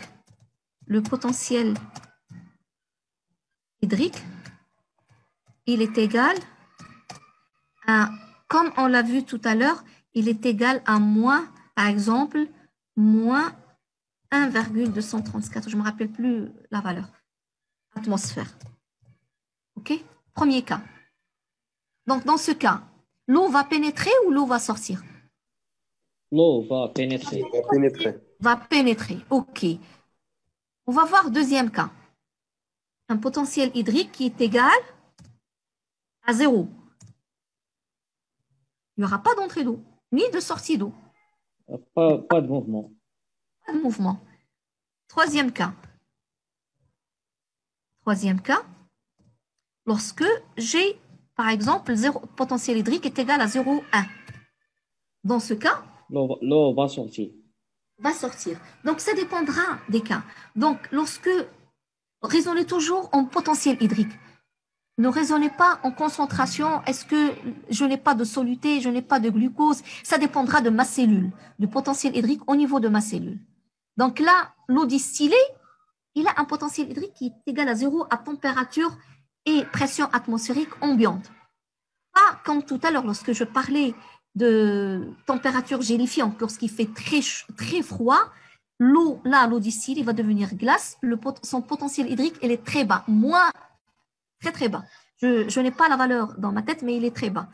Donc là, j'ai l'eau distillée à température et pression atmosphérique normale. Le potentiel est égal à 0. Donc, ça dépendra des conditions de potentiel hydrique au niveau de la cellule. On va voir entrée, pas d'entrée ou sortie de l'eau. Est-ce que c'est clair? C'est clair, donc, madame. Merci. Mais il n'y a pas de problème. Je vais partager. Oui? Oui. Donc, je continue. Là, j'ai dit que j'ai une solution de saccharose à 0,5 molaire. Il n'y a pas de mouvement d'eau. Donc, les potentiels, ils sont les mêmes. Donc, j'ai calculé le potentiel atmosphérique, le potentiel osmotique qui correspond à cette situation où il n'y a pas de mouvement d'eau. Là, on nous donne deux cellules contiguës, l'une à côté de l'autre, ayant pour composante de leur potentiel hydrique les valeurs suivantes. Donc, cellule 1, potentiel osmotique est égal à moins 8 bars, potentiel de turgescence est égal à 8 bars. La cellule 2, potentiel osmotique est égal à moins 6 bars, le potentiel de turgescence est égal à 2 bars. Donc, on nous demande de calculer la valeur de potentiel hydrique de chaque cellule. Donc, le potentiel hydrique de la cellule est égal au potentiel osmotique plus le potentiel de pression. Donc, il est égal pour la cellule 1, moins 8 plus 8 est égal à 0 bar. Pour la cellule 2, c'est toujours potentiel osmotique plus le potentiel de turgescence ou le potentiel de pression qui est égal à moins 6 plus 2, moins 4 bars. Donc là, on a calculé les valeurs. Donc, c'est très simple. On nous demande de déduire le sens de flux d'eau entre ces deux cellules. Donc, l'eau, automatiquement, il va passer du potentiel hydrique le plus élevé, le moins élevé, 0 est supérieur à moins 4, donc de la cellule 1 vers la cellule 2. Ça, c'est simple.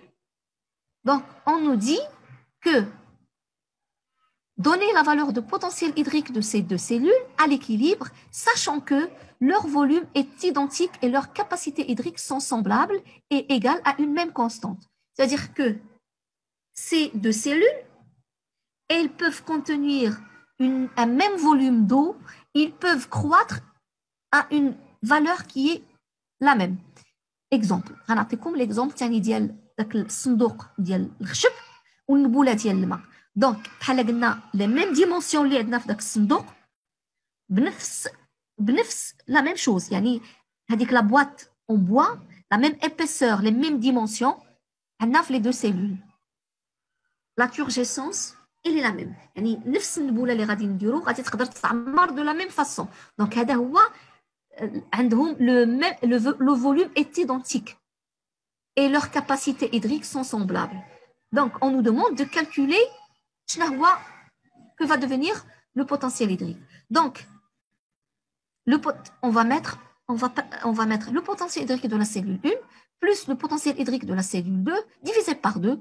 Ça va nous donner moins 2 bar. 0 moins 4 sur 2, ça va nous donner moins 2 bar. Donc, on s'est permis de faire ce calcul car, si je corrige, là, je reviens, je partage.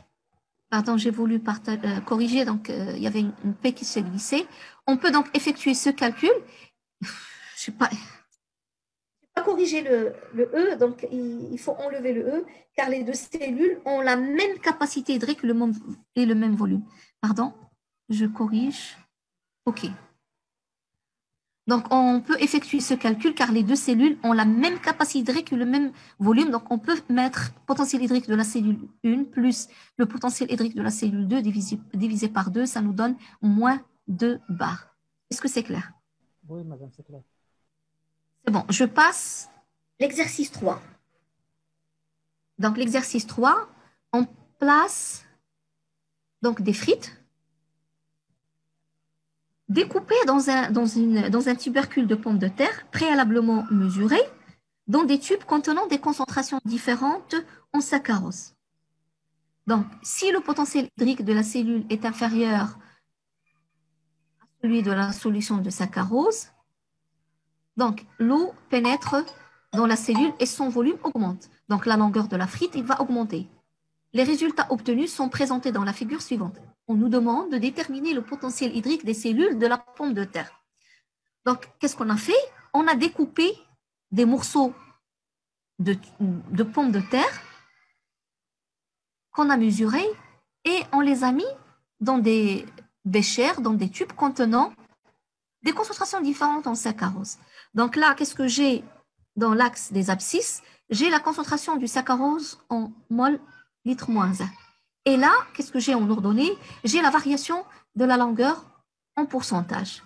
Donc, c'est soit que mes morceaux ils vont gagner en volume, en longueur, et donc j'aurai un pourcentage positif, soit ils vont perdre donc, de volume et j'ai des pourcentages qui sont négatifs. Donc, s'ils gagnent, ça veut dire quoi? Le volume augmente. Ça veut dire que l'eau entre. S'ils perdent, ça veut dire que l'eau sort, le volume, les cellules sont plasmolysées, le volume, il diminue. On nous demande de calculer le potentiel hydrique des cellules de la pomme de terre.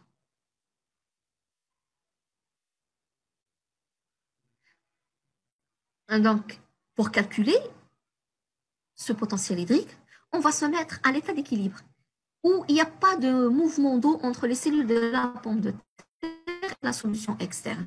Pour calculer, donc on ne va pas calculer dans une situation où la plante, où les cellules sont turgescentes, deviennent de plus en plus turgescentes, c'est-à-dire qu'ils absorbent de l'eau. Donc là, pas de mouvement d'eau à l'équilibre, il n'y a pas de mouvement d'eau entre les cellules de la pomme de terre et la solution externe. Et donc, le potentiel hydrique de la cellule de la pomme de terre, il est égal au potentiel hydrique de la solution. Donc, le potentiel hydrique de la solution, c'est facile, on nous donne là les molarités.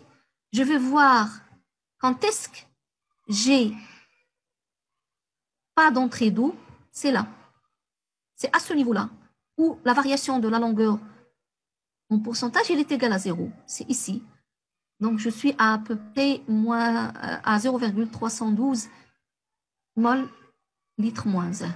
Donc, je calcule de la même façon, moins RTC et j'ai ma valeur qui est égale à moins 0,7 atmosphères. Donc, le potentiel hydrique des cellules de la pomme de terre, il est égal à moins 0,7 atmosphères. Est-ce que vous avez compris? Donc, le truc là également, c'est de savoir que pour calculer le potentiel hydrique des cellules de la pomme de terre, on doit se mettre dans une situation où il n'y a pas de mouvement d'eau, ni entrée, ni sortie.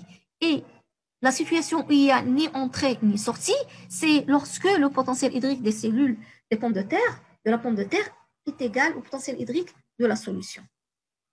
D'accord? Donc, je passe à l'exercice 4.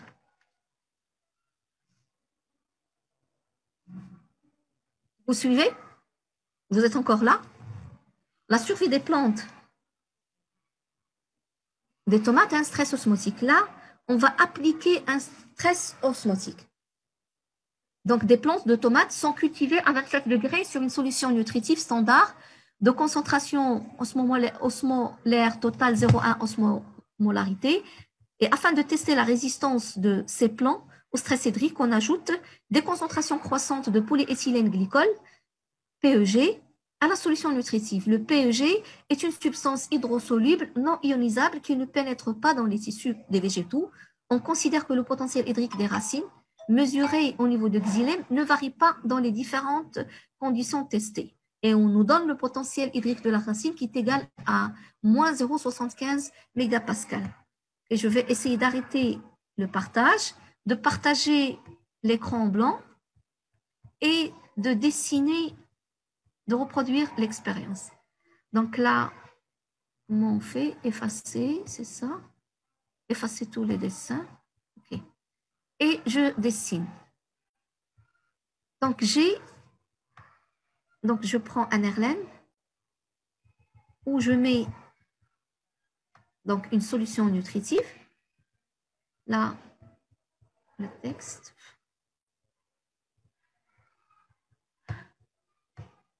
Donc, j'ai une solution nutritive.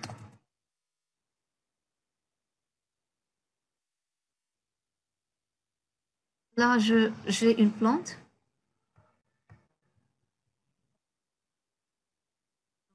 Racinaire. Je dessine mal, je m'excuse.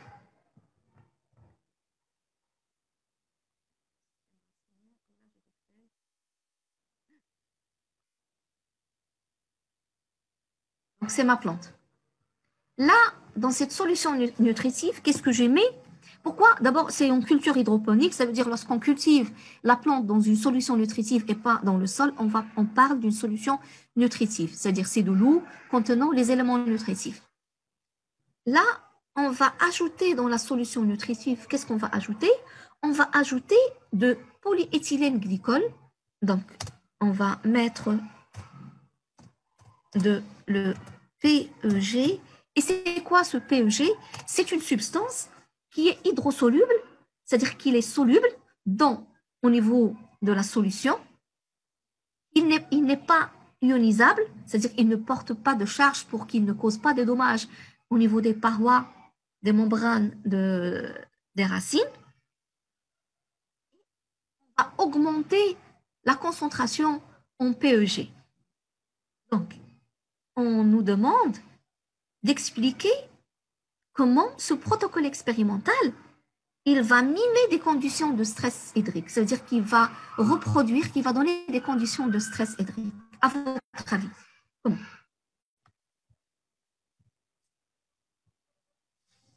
Donc là, j'ai des concentrations différentes.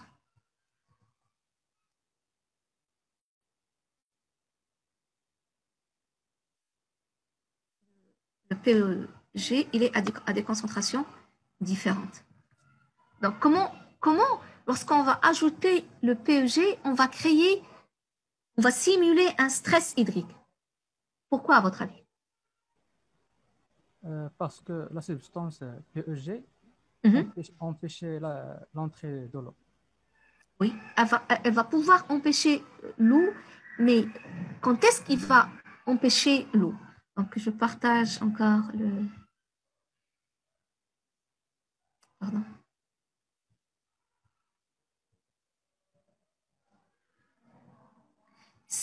Donc, un stress hydrique est un stress qui est causé par un manque d'eau, c'est-à-dire que l'eau disponible pour la plante, elle est insuffisante pour sa croissance et son développement.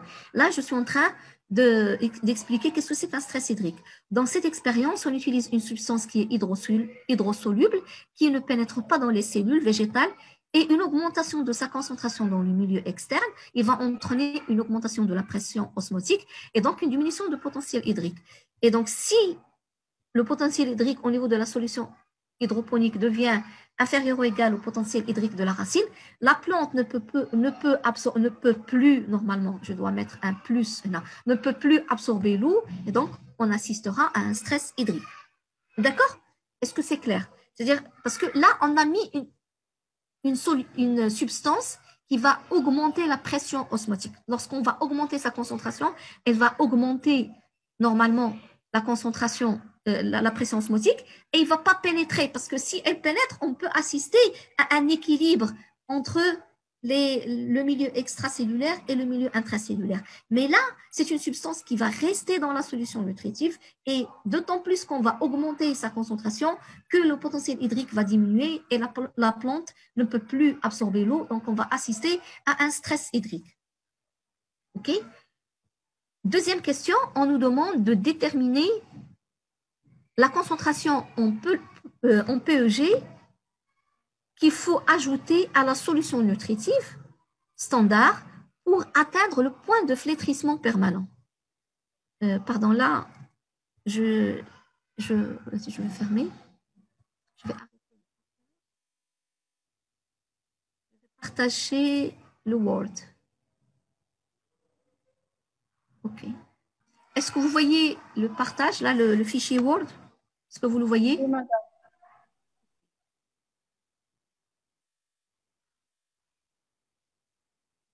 Je vais visualiser cette partie. Donc là, on nous demande de déterminer la concentration en polyéthylène glycol qu'il faut ajouter à la solution nutritive standard pour atteindre le point de flétrissement permanent. Donc, c'est quoi ce potentiel? Qu'est-ce qu'on veut dire par le point de flétrissement permanent? Quelqu'un peut me répondre?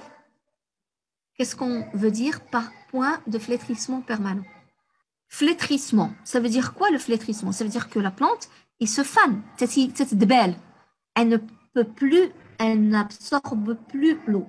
Est-ce que vous vous rappelez la diapo où j'ai parlé de la capacité au champ, le point de flétrissement, la réserve utile? C'est là où j'ai parlé de point de flétrissement. Le point de flétrissement, c'est à partir duquel la plante ne peut plus absorber l'eau. Donc, la plante ne peut plus absorber, donc on aura une perturbation du fonctionnement des processus vitaux essentiels pour la plante, donc c'est ce qu'on appelle le flétrissement. Donc, le point de flétrissement permanent veut dire que l'eau n'est plus disponible à la plante. Elle est donc retenue par des liaisons qui sont fortes au niveau du sol. Dans notre protocole expérimental, le milieu externe devient hypertonique. Et donc, au point de flétrissement, le potentiel hydrique de la solution hydroponique, il est égal au potentiel hydrique de la racine. On nous a donné dans l'énoncé que le potentiel hydrique de la racine est égal à moins 0,75 mégapascal et qu'il ne varie pas avec les différentes conditions testées. Donc, là, il est égal à moins 0,75 mégapascal, ce qui veut dire 10 puissance 6 pascal. Et là, je dois donner ça en pascal pour pouvoir donner la concentration en molarité. Donc, le potentiel hydrique de la solution hydroponique est égal au potentiel osmotique qui est égal à moins RTC. Moins RTC est égal à moins 0,75 10 puissance 6 pascal. Et donc, la concentration, c'est moins 0,75 10 puissance 6 qui divise la constante des gaz parfaits qui multiplie la température en Kelvin. Ça veut dire que là, c'est un moins. Non, pardon. C'est 0,3. La concentration, c'est 0,3 parce que j'ai moins 0,75 sur moins RTC.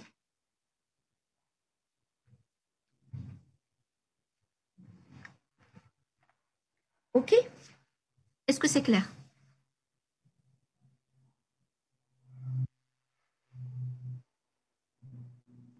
C'est clair. Est-ce que vous avez compris? Là, le moins disparaît. Pourquoi? Parce que j'ai moins RTC est égal à moins 0. Donc, j'élimine le moins. GC est égal, normalement, moins 0,5 sur moins 8,32. Donc, je peux laisser le moins et mettre le moins en dénominateur. Comme ça, vous n'allez pas vous perdre. Moins RTC. OK? Ça nous donnera 0,3 molaire. Est-ce que c'est clair? C'est bon?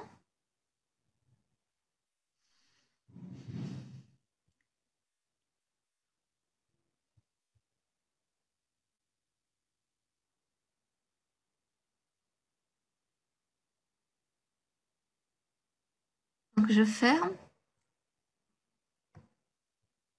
Donc, je reviens vers vous. Donc là, on a terminé la série sur le potentiel hydrique. Et si vous avez des questions,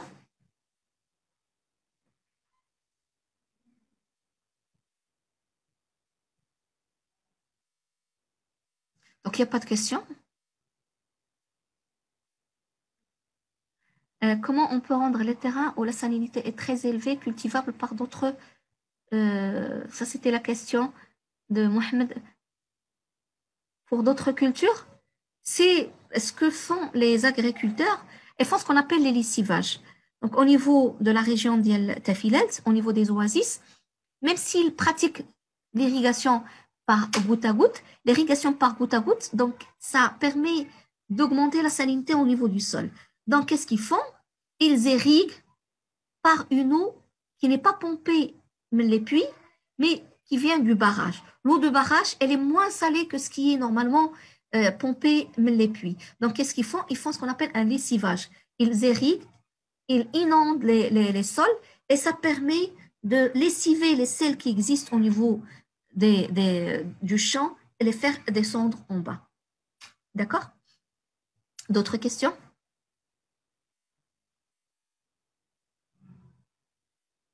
Donc, cette notion de potentiel hydrique, est-ce que c'est compris? Donc, il faut retenir qu'est-ce que c'est qu'un potentiel hydrique, les composantes du potentiel hydrique, comment calculer un potentiel hydrique et le mouvement de potentiel hydrique. Et bien sûr, les unités, il faut toujours faire attention aux unités. Qu'est-ce que c'est qu'un atmosphère? C'est 1 mégapascal. Qu'est-ce que c'est qu'un pascal et un mégapascal? Donc, retenir les unités, les unités, il faut qu'ils soient uniformes.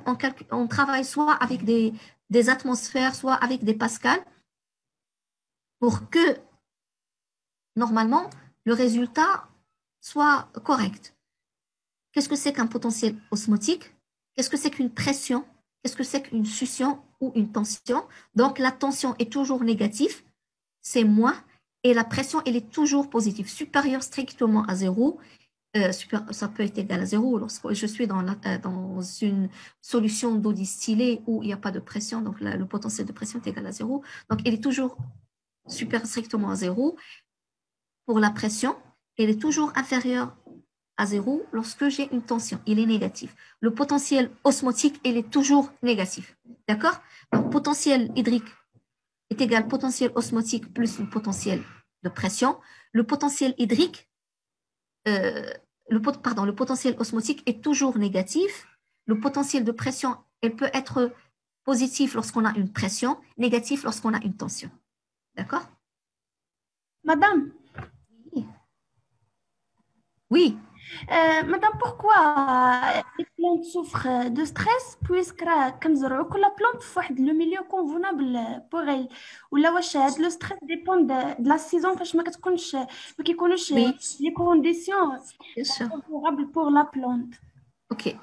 Donc normalement là je parle du stress hydrique pour toutes les plantes spontanées qui existent dans la nature et les plantes normalement qu'on cultive. Généralement, pour un agriculteur, lorsqu'on va cultiver, on cultive dans des conditions normalement qui sont optimales pour cette culture. On ne va pas, par exemple, cultiver le fraise au niveau de la région d'El Merzouga, parce que ça ne va pas marcher. Mais prenons l'exemple toujours des céréales. Les céréales, on peut cultiver les cultures en général, soit en bourre, soit en irrigué. En bourre, ça veut dire qu'on ne va pas apporter, nous, de l'eau, ça va dépendre des précipitations. Donc, supposons que je suis dans une année sèche où il n'y a pas de précipitation. Donc, on peut assister à un déficit hydrique. OK. On peut, par exemple, si j'irrigue, je pompe à partir d'un puits où l'eau est très salée. Ça peut causer un stress salin. J'irrigue, mais l'eau que j'utilise, c'est une eau qui est très salée. D'accord? Merci, madame. Marhaba. Anas, vous avez posé une question. Le déficit hydrique est important. Plus l'absorption augmente, c'est vrai.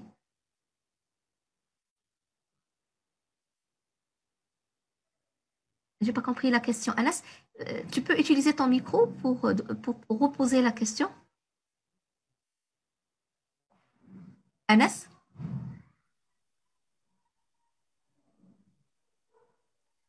Ok. Anas, c'est parti. Donc, plus...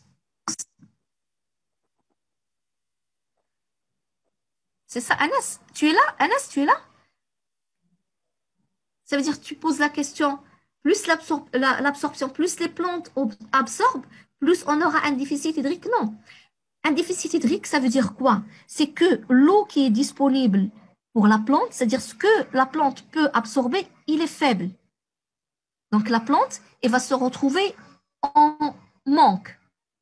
Donc بالعربيه نقولها لك بحال غرست في واحد لو سول وداك لو سول ما بقاش فيه الماء. La capacité chaud, la capacité chaud, c'est-à-dire la quantité d'eau qui est retenue par le sol, il y a une réserve qui est utile, qui est disponible pour la plante. Donc, si la plante il va absorber et il n'y a plus d'eau, je n'irrigue pas ou des précipitations, donc il y aura un manque. C'est ça. Mais ça ne veut pas dire que plus on absorbe, plus on a. Si on absorbe et il y a une irrigation, il y a une précipitation, il n'y a pas de raison pour que l'augmentation de l'absorption entraîne un déficit hydrique. Ce qui entraîne un déficit hydrique, c'est qu'il n'y a pas d'apport d'eau, il n'y a pas de précipitation, il n'y a pas d'irrigation. Est-ce que c'est compris, Anas? Tu as compris? Ok. Est-ce qu'il y a d'autres questions?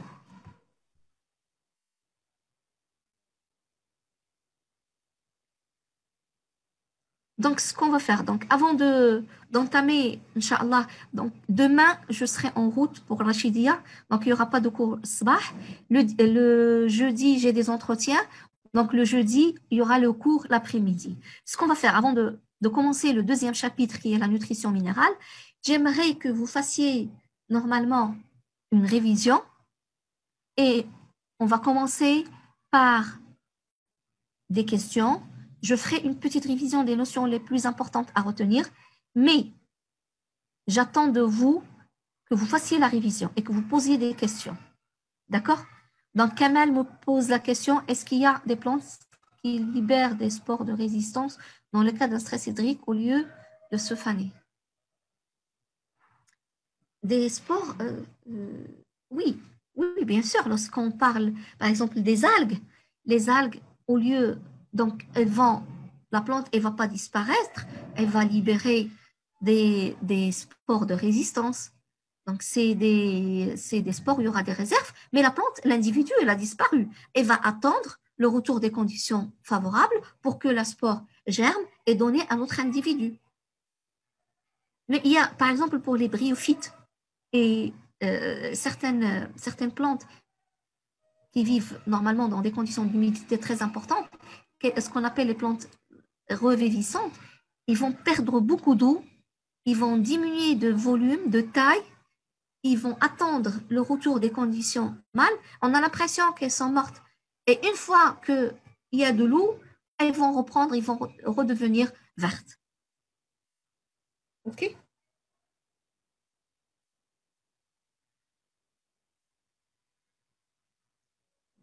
Donc, d'autres questions? Donc, à réviser. Est-ce que vous faites l'enregistrement? Oui, j'ai l'enregistrement. D'ailleurs, je vais enregistrer et vous envoyer l'enregistrement parce que même si vous enregistrez, vous me demandez à chaque fois l'accès et ça me demande beaucoup de temps de donner l'accès à chaque étudiant. Donc, ce que je vais faire, je vais essayer d'envoyer à Youssef, le responsable, l'enregistrement et il va vous le mettre, il va le partager avec vous. D'accord? Donc, révisez le chapitre, faites des fiches de synthèse. On fera une petite révision avant d'entamer le deuxième chapitre. Donc, merci pour votre patience et Inch'Allah à jeudi après-midi. Au revoir. Marhaba. Merci. Marhaba.